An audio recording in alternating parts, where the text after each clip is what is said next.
durmuş ecille diye söyön yarım görüp özge yanını durmuş ecille diyer basıp üstümden söygüyünün öňünde ecil gelemde durmuş ecille diyer basıp üstümden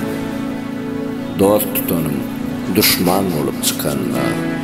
yalan neyin yuvaş tefsiz çakanna hak dost deyip yörenim bıçak uranna durmuş ecille diye basıp üstümde